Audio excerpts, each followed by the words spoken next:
Une journée pour faire le point avec les professionnels de la pêche finistérienne. Tel était le programme du Conseil général ce mardi. 2800 marins-pêcheurs dans le département concernés par la réforme de la politique commune des pêches. Autant dire que les sujets de conversation ne manquaient pas. Pour les pêcheurs, les mesures envisagées par Bruxelles sont aberrantes.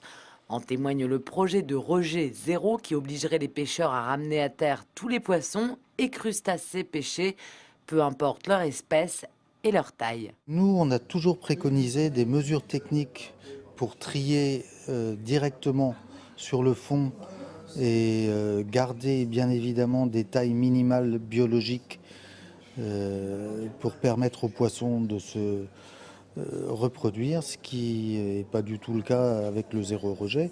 En 3 ans, on va mettre complètement tous les stocks à poil au moins à la côte, hein, ça c'est clair. Le Conseil général soutient les pêcheurs dans leur indignation et ne comprend pas comment l'Europe peut imaginer de telles réformes. Le zéro rejet, dans l'absolu, pourquoi pas, mais aujourd'hui on sait très bien que les bateaux seront inadaptés et que la Commission européenne ne veut pas soutenir la construction ou la modernisation des bateaux dans la nouvelle réforme.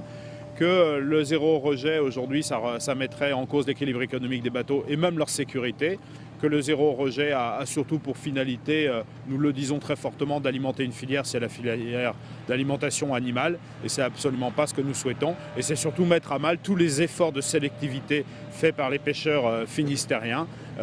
Nous préférons trier sur le fond que sur le pont et donc le zéro rejet n'est absolument pas acceptable. Une journée de soutien qui aura permis au Conseil général de constater aussi l'avancement des travaux du port de Roscoff. Ces nouvelles infrastructures de pêche, de commerce et de plaisance, dans lesquelles le département a investi plus de 8 millions d'euros, devraient voir le jour dès le printemps 2012.